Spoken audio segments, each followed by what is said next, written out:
Hello बच्चों, तो हाल चाल ठीक है आप लोगों का।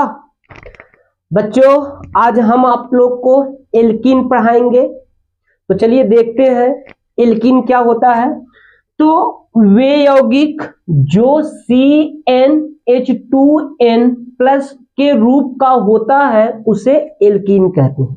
बेटा वे यौगिक जो CnH2n के रूप का होता है उसे एल्कीन कहते हैं। जैसे बेटा जितना कार्बन आप लेंगे उसका डबल हाइड्रोजन रहना चाहिए, वही मेरा एल्कीन कहलाता है। फिर से सुनिए, जितना कार्बन होगा उसका डबल हाइड्रोजन होना चाहिए तो क्या होगा, एल्कीन समूह कहलाता है वो। देखिए जैसे हमने आपके सामने एक कार्बन लिया तो एक का डबल दो होता है तो ये कंपाउंड नहीं बनेगा। जैसे दो कार्बन होगा तो दो का डबल कितना होता है, चार। दो का डबल क्या होता है, चार होता है। तो ये एग्जाम्पल एल्कीन का है बेटा। जैसे तीन कार्बन ले लिए, तीन दूनी छह हाइड्रोजन, ये एल्कीन का एग्जाम्पल है। C4H8 ये किसका एग्जाम्पल है, एल्कीन का। मैंने आपको कहा जितना कार्बन है उसका डबल हाइड्रोजन होना चाहिए। C5H10 हो जाएगा, C6H12 हो जाएगा, C7H14 हो जाएगा, C8H कितना 16 हो जाएगा, C9H18 हो जाएगा, C10H20 हो जाएगा। तो बेटा ये सब एल्कीन के उदाहरण हैं।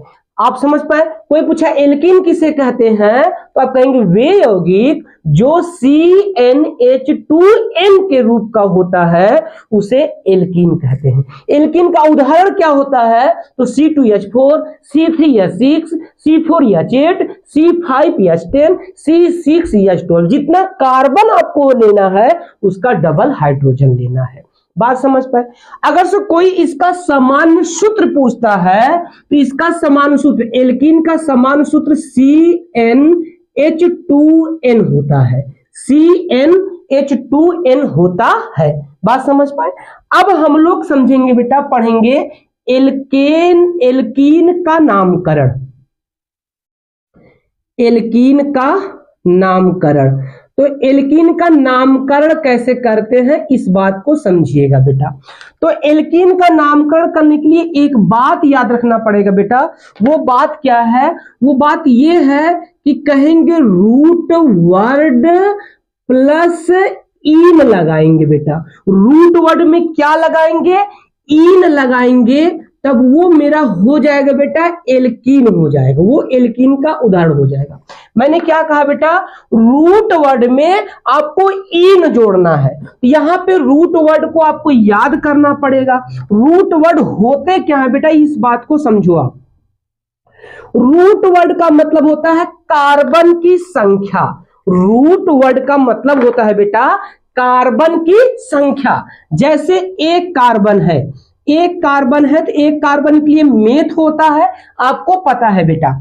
एक कार्बन के लिए क्या होगा, एक कार्बन के लिए मेथ होता है, आपको बताया गया है बेटा। दो कार्बन के लिए आपको रूट वर्ड याद रखना है, ईथ होता है। क्या होता है, ईथ होता है। तीन कार्बन के लिए आपको याद रखना है बेटा, तीन कार्बन के लिए प्रोप होता है। तीन कार्बन के लिए रूट वर्ड क्या रखेंगे, प्रोप रखेंगे। ऐसे ही चार कार्बन के लिए बेटा, चार कार्बन के लिए ब्यूट रखेंगे। क्या रखेंगे, ब्यूट रखेंगे। पांच कार्बन के लिए बेटा, पांच कार्बन के लिए पेंट रखेंगे। क्या रखेंगे, पेंट रखेंगे। ऐसे ही छह कार्बन के लिए आप रूट वर्ड का नाम हेक्स लिखेंगे बेटा। सात कार्बन के लिए बेटा हेप्ट लिखेंगे। क्या लिखेंगे, हेप्ट लिखेंगे। आठ कार्बन के लिए बेटा रूट वर्ड जो है ऑक्ट लिखेंगे। 9 कार्बन के लिए रूट वर्ड बेटा नोन लिखेंगे। क्या लिखेंगे? नोन लिखेंगे। और 10 कार्बन के लिए रूट वर्ड बेटा डेक लिखेंगे। बात समझ पाए? हमने क्या कहा? एल्कीन का नामकरण। तो एल्कीन का नामकरण कैसे करेंगे? मैंने कहा पहले रूट वर्ड लिखना है और उसी में इन लगा देना है। तो रूट वर्ड क्या होता है? ये कार्बन की संख्या के नाम को प्रेजेंट करता है। तो अगर से 1 कार्बन की संख्या हुआ तो उसके लिए रूट वर्ड मेथ होगा। 2 कार्बन की संख्या हुआ तो रूट वर्ड ईथ होगा। 3 कार्बन की संख्या हुआ तो रूट वर्ड प्रोप होगा। 4 कार्बन की संख्या हुआ तो रूट वर्ड ब्यूट होगा। 5 कार्बन संख्या हुआ रूट वर्ड पेंट होगा। 6 कार्बन के लिए रूट वर्ड हेक्ज होगा। 7 कार्बन के लिए रूट वर्ड हेप्ट होगा। 8 कार्बन के लिए रूट वर्ड ऑक्ट होगा। 9 कार्बन के लिए रूट वर्ड नोन होगा। और 10 कार्बन के लिए रूट वर्ड डेक होगा। 10 से ज्यादा नहीं देगा आपको। 10 से ज्यादा देता है तो अनडेक, डूडेक, ट्राइडेक, ऐसे टेट्राडेक होता है बेटा आपका। तो ये 10 कार्बन के लिए रूट वर्ड याद रहना चाहिए। अब जैसे नाम कैसे लिखेंगे? जैसे यही एग्जांपल हो गया आपका कौन सा? C2H4 हो गया। तो C2H4 का नाम कैसे लिखेंगे? देखो पहले तो ये देखो ये एल्कीन समूह का है कि नहीं है। तो एल्कीन समूह कैसे पहचानते हैं? जितना कार्बन रहेगा उसका डबल हाइड्रोजन रहेगा। जितना कार्बन डबल हाइड्रोजन रहेगा तो एल्कीन है। एल्कीन कैसे पहचानेंगे? जितना कार्बन रहेगा उसका डबल हाइड्रोजन रहेगा। तो 2 कार्बन है, 2 का डबल 4 हाइड्रोजन है बेटा, ये एल्कीन है। जैसे 3 कार्बन हो गया, 3 का डबल हाइड्रोजन 6 होगा, ये क्या है? एल्कीन है। इसका एल्कीन समूह है। तो इसका नाम कैसे लिखेंगे? तो देखो नाम लिखने के लिए बताया गया रूट वर्ड प्लस इन, रूट वर्ड प्लस इन। तो रूट वर्ड 2 कार्बन है तो 2 कार्बन के लिए रूट वर्ड ईथ होता है। तो यहां पे प्यारे बच्चों हम लिखेंगे ईथ। क्या लिखेंगे? ईथ लिखेंगे। ईथ, ईथ हो गया। इसमें इन लगा देना है तो हो जाएगा इथीन। क्या हो जाएगा? इथीन हो जाएगा। 3 कार्बन है तो 3 कार्बन के लिए रूट वर्ड प्रोप होता है, इन लगा देंगे इसे में प्रोपीन हो जाएगा। इसके बाद 4 कार्बन C4H8 हो गया। तो इसका कैसे लिखेंगे? तो इसका लिखेंगे बेटा 4 कार्बन के लिए ब्यूट होता है, इन लगा देंगे ब्यूटीन हो जाएगा। ऐसे ही 5 कार्बन है तो 5 कार्बन के लिए यानी C5H10 का नाम क्या होगा? तो C5H10 का जो नाम हो बेटा पेंट होगा और इन लगा देंगे पेंटीन हो जाएगा। ऐसे ही बेटा 6 कार्बन के लिए नाम क्या होगा? तो 6 कार्बन के लिए जो नाम होगा बेटा हेक्स लिखेंगे और इन लगा देंगे तो हेक्सीन हो जाएगा। बात समझ पाए?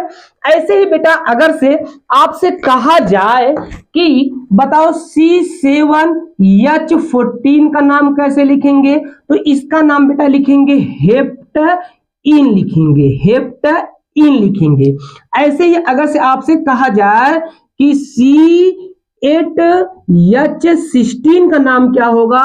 तो C8H16 का नाम बेटा ऑक्ट लिखेंगे और इसमें लगा देंगे इन लगा देंगे ऑक्टीन हो जाएगा। तो ये बेटा एल्कीन का नामकरण लिखना हो गया।